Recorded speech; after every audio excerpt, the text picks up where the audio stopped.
the real Gavin Newsom. Gavin Newsom, the mayor of San Francisco and the current lieutenant governor, is the odds-on favorite to be California's next governor. In fact, the Sacramento Bee just put up a story, can anything stop Gavin Newsom from becoming California's next governor? And they're basing this, of course, just on the simple fact that Democrats are about half of the electorate. Well, what can stop him is if people pause and do not engage in tribal thinking or emotional thinking. Yes. And look at Gavin Newsom with clear eyes. By emotional thinking, you mean he's so handsome? Yeah, that's part of it. But he has good intentions.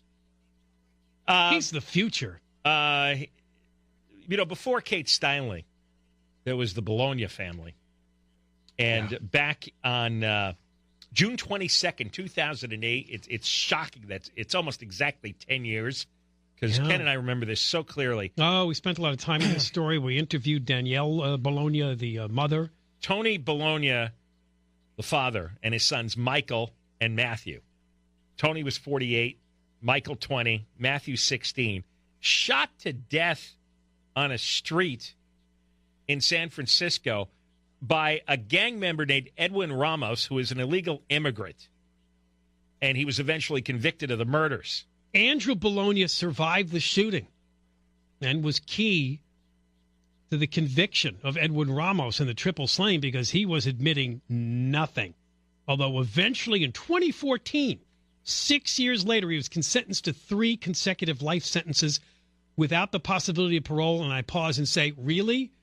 That story I'm looking at was written in 2014. What about that bill that we've been talking about? We talked about yesterday with a man who's still grieving for his mother who was murdered by a guy who was underage when he killed our listener's mother. And now, because of legislation in Sacramento, this guy has a shot. Actually got paroled. It's up to Jerry Brown to stop the parole. I'm just looking at this and thinking, Edwin Ramos, it looks like he was about 18 at the time of the killings, roughly. He'll probably have a shot at parole. They have him listed as 21 in the story. But I don't believe anyone is locked up for good in California. I think virtually everybody could get out on parole, no matter what they've been sentenced to, based on current laws that have been passed and then future laws that are going to be passed if this left-wing legislature and Gavin Newsom continues running things. In any event, the 3 Bologna men are shot to death, and it's entirely because of Gavin Newsom's sanctuary city policy that was operating in San Francisco at the time and still operates to this day. They had not referred Ramos to federal immigration authorities for possible deportation. The ordinance bars city officials from cooperating with federal crackdowns on illegal immigrants. See, this is not a 2018 story. In San Francisco in 2008, this was their policy, and it allowed Edwin Ramos to be free to murder. Ramos was with the MS-13 gang. You're probably quite familiar with them. They're talked about quite a bit. Mara Salvatrucha. Trump even talked about them recently, calling them animals. He belonged to that gang. Now, in San Francisco, after they nabbed him, and because he was a gang member, even though he was underage, he should have been turned over to the feds. But San Francisco decided he's underage. Let's give him a break. So thanks to their sanctuary policies, he was not turned over to the feds. Now, at the time... And by the way, he killed the Bolognas because he mistook them for opposing gang members. Well, yeah, that's what they learned. His mission as a gang member was to kill Latino and African-American men. And he mistook them for the rival gang members. They were returning from a family barbecue, a picnic. And I remember Danielle said she took a different car because Tony was going to go to work and he was going to take the sons to drop them off somewhere. I remember the whole story. It's coming back to me now because Danielle Bologna was on the show numerous times. They were a wonderful, very close family. Very close family. From all reports, Tony Bologna was a wonderful father. He worked very long hours. The sons were good young men. They were like the most innocent of victims, the least likely to have something like this happen to them. They were not in Edwin Ramos's world. They were not secret gang members. This was Ramos being a vicious, brutal gangster. doing Ramos what those guys do. Was a Salvadoran native. And the San Francisco Chronicle reported that officials with the Juvenile Probation Department, relying on their interpretation of San Francisco's Sanctuary City Ordinance, had not referred Ramos to federal immigration authorities for possible deportation. The ordinance bars city officials from cooperating with federal crackdowns on illegal immigrants. And I do remember this story particularly because when they first came across him, San Francisco police, he was a juvenile. He was underage. So they seem to really believe that they deserve special protections. Now, what we have is a news story from 2008. KRON, K-R-O-N, television, Channel 4 News from San Francisco. You'll hear Newsom in this story talk about sanctuary policies and the killer, Edwin Ramos.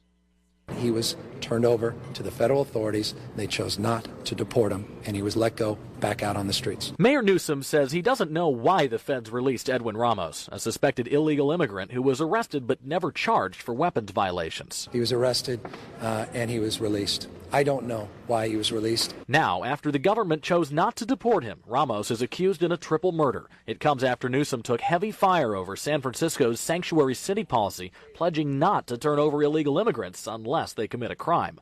But in this case, Newsom says the sheriff did exactly what the feds have been asking. He turned this individual over to the federal authorities, the same ones that have been criticizing the city for not doing the same thing.